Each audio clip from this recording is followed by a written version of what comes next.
welcome to today's show. I'm Jacqueline Stockwell, CEO and founder at Leadership Through Data. I inspire and motivate information leaders across the world. And I'm super excited about this podcast today. So I'm with Kathryn Brooks, and we're going to be talking about a wide range of things from training to career transitions, information risk management, to looking after our data protection and our digital detox. So it's going to be a great session today. So Kathryn, do you want to introduce yourself? Hello, hi, thank you for having me. I'm super excited to be here today. Yep, my name is Kathryn Brooks. I am the Group Data Protection Officer for Cambridge Education Group. So we're a private education company. We partner with universities globally to provide pathway qualifications for international students. So I cover the entire group, which is run from the UK, but we also have centres and sites based in the EU, as well as Hong Kong and representatives based globally. So yeah, I have my work cut out for me, that's for sure. You do indeed. And tell me about you behind the roles. What do you do when you're not at work? Well, yeah, do you know, I'm quite busy, to be honest. So I have a 7-year-old, very active little boy who is skateboarding and sports obsessed. So when I'm not at work, you'll normally find me darting from one after school club to another, as well as going to the gym myself. We do a lot of running. Last year we ran a half marathon for Action for Children, an event my son actually set up because he wanted to raise money for children who weren't as fortunate as himself at Christmas, which was really sweet. We raised something like £750 for the charity. Yeah, so that, and then just being outside, skiing, paddle boarding, biking, anything that means getting back to nature, switching off the phone, putting away social media and not looking at a screen for a few hours or a day. Oh, yeah, it sounds like my cup of tea as well. It's what my best pastimes are. Yeah. So you talk about training in your sort of physical for your marathons. I could imagine that would have been a big undertaking training. Do you deliver training at work? And what's your biggest kind of roadblocks for training to make them engaging? Yeah, so yes, we do run training, as lots of companies probably do. We have our mandatory out the box training that all new employees have to sit and pass, and every 2 or 3 years you have to retake that training that covers the kind of very basic standard of expectation for businesses, including data protection, information security, anti-bribery, and many more. They're quite generic. They do the job, absolutely. Brilliant. But I couldn't help shake this feeling when I started, like, yeah, okay, like it's talking about the legislation and how that affects business employee, but we need to go deeper than that. Because how is that relevant, and how do we make it more relevant, more specific, more targeted to different teams and different departments? So we started to look at a training program that would cater to those different departments, not only based within the UK, but globally as well. And how that training that we run from the UK may not be as applicable to that who we run with the EU or with China, and we need to adapt that slightly. The same as with, if I'm giving training to our sales staff, I'm not going to roll the same training out to our finance team. It's going to be very different. There's going to be different parts of the legislation that apply, different considerations, different systems, different ways of processing data, different categories of personal data as well. So it is about having an agile approach that is relevant to the individuals that you're speaking with, I think. I think by ways of a roadblock, it's just about getting that engagement and making stakeholders and all persons really buy into the fact that it is important to get that training outside of what is the mandatory tick box compliancy piece. Yeah.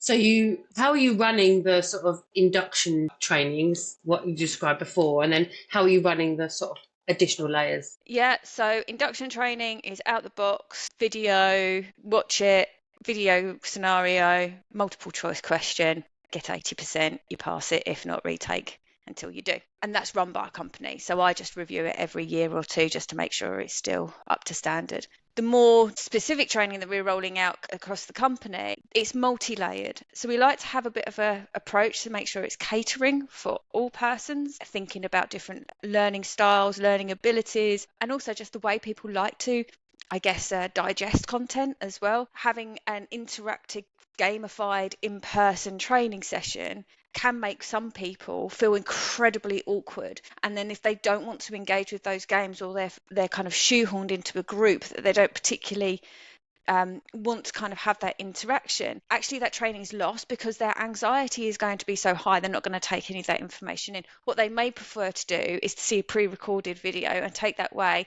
and just watch it with a couple of people in their team and do the games independently, or just look at how the scenarios are played out, or even read it in Word format. So I think it is important about having different layers to how you deliver the training, and then different ways of delivering the training. So we have like an escape room module, which I actually took from Tash Whitaker at Privacy Space a couple of years ago. I thought that's absolutely brilliant. I messaged her, I said, can I steal that? That's fantastic. So we have like an escape room, which is great for sales and marketing teams, because I do threaten them I'm going to lock the door and they're not going to get back to their targets unless they get out. Does that work? Oh, there's like a sheer panic in their face and they go, no, Yeah. I can't actually do that. I think HR would have a problem with it. But I was going to say, don't have to say that. So making it gamified, making it relevant, and then like talking about real life scenarios, not only in the workplace, but actually outside of work. Because what I say to everyone is data protection and the GDPR doesn't work 9 to 5 with you. It actually applies to all aspects of your life. And there may be some things that you take from this training that you think, actually, there's this company that I'm really annoyed with because I keep unsubscribing and they keep contacting me. And there's been some situations where staff members have come to me and they said, can you just help me deal with this situation? Because I feel like I'm being hounded by them and I need to get them away from me. And that's always nice because it makes it relevant outside of the business as well as inside. Yeah, 100%. And I think what you've described very well is that you can have e-learning training to do sort of basic layers, and then you have sort of like more advanced training, which has a different of live videos and face-to-face as well, and you can kind of layer them up. So I think that's great. But the biggest thing is stories and gamification and making it accessible for everybody else. And you can do that via a blended learning method. So I think that's great. Thank you. Yeah. So have you always been in this role or have you been in other roles? No. So if anyone has followed my journey previously or listened to the podcast I've done with Tim Turner, I have had quite a mix of careers over the years. And like many DPOs who were there in 2018 sort of fell in to the role a little bit. So I actually graduated and got a degree in graphic design and set up my own design agency straight out of uni and started exhibiting and doing work for like International Women of the World Festival and things like that. And that's kind of what my calling was at the time. I then, in parallel to that, because it didn't pay particularly well, got a job in sales and absolutely smashed it and loved it, and ended up being, in 5 years, sales and marketing director for one of Cambridge's largest telemarketing businesses. So that's quite good.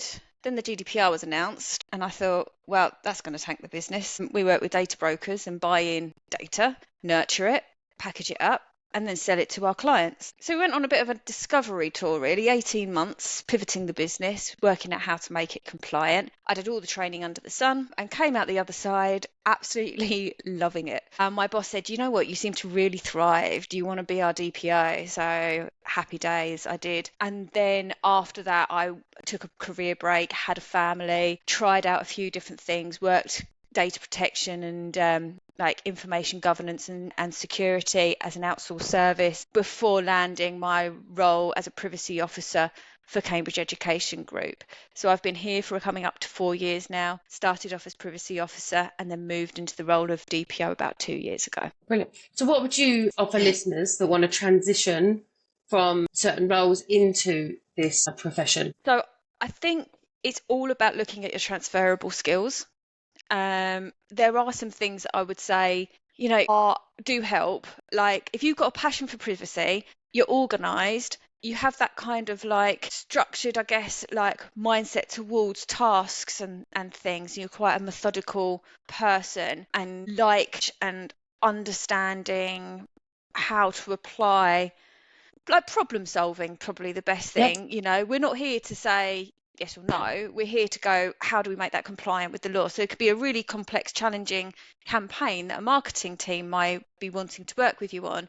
And then you have to kind of look through how you're going to make that fit and make that work for the business in the most compliant way. And that's really challenging, so it's having that problem solving mindset, being a bit of a data detective as well. So, asking the questions, not being afraid to pick up the phone, not being afraid to look to the whites of people's eyes and get them to show that they're ropers and whatnot. So you've got to be quite inquisitive and so that having those kind of traits, I think, really helps with having a career in data protection. And there are some fantastic qualifications out there, and training providers that are doing phenomenal things with helping individuals take those first steps into a career in data protection. There's loads of free services that you can download as well, and LinkedIn Learning's a brilliant place as well, just to get a basic knowledge of those things. I think looking at that, seeing what resources are available online, and then just packaging yourself up into transferable skills and how that would apply to a data protection role is the best approach. Amazing. Thank you so much. What amazing advice. I can't add to any of that.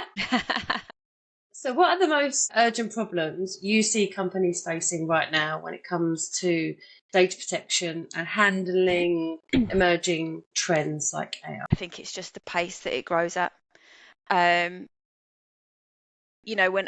OpenAI first landed in businesses in January a couple of years ago, the data protection community and businesses as well, it was a real mixed bag. There were businesses and individuals really embracing it. This is going to change the game. This is going to change the business. We're going to grow so much. And then there was others that were, it's going to take our jobs. We're going to lose complete sight of all of this, and AI should not be deployed at all. And it just grew. It just grew really fast, and the legislation hasn't been able to keep up in the UK at all. I know the EU is very quick to land the EU AI Act. Maybe it was a bit too quick, because I think now that it's been deployed so heavily, I think there will be some amendments to that we'll see over time. I think the UK need to have something, just anything. Code of conduct would be good. And so businesses are, and I think that's a real blocker for data protection people, is that if you're a UK business and you're saying we need to have something in place, there's nothing that the legislation says to call out AI specifically. So I'm very fortunate in that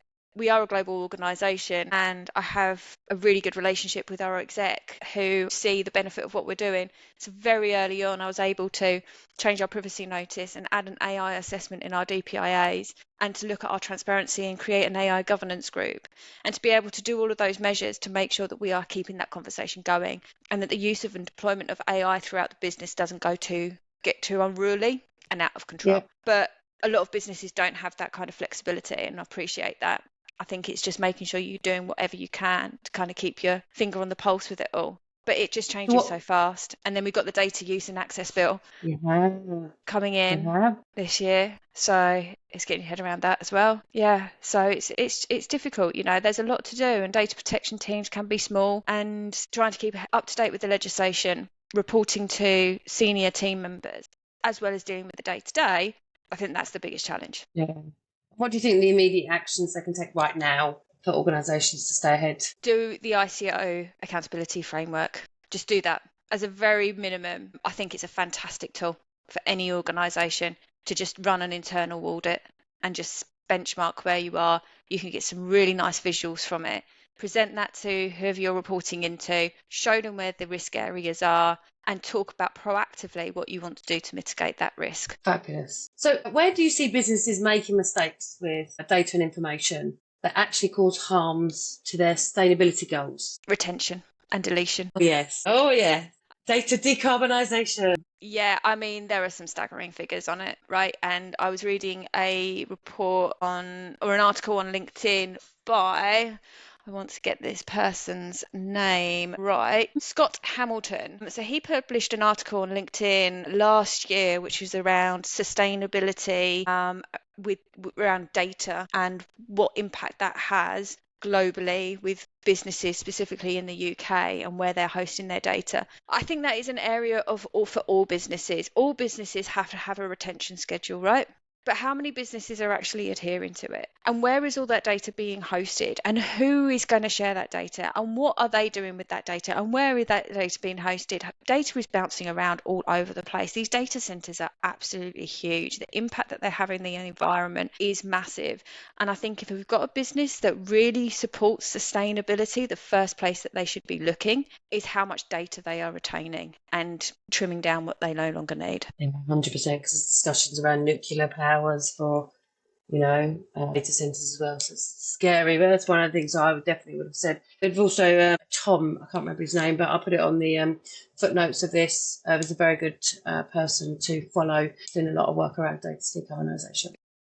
So let's talk about EDI and data protection. So where do these two really important areas often bump heads? Yeah, so I think EDI frameworks or governance groups within companies are fantastic, and I've been fortunate enough to work with some of ours and be there in meetings to have a listening ear around the work that's happening in this area.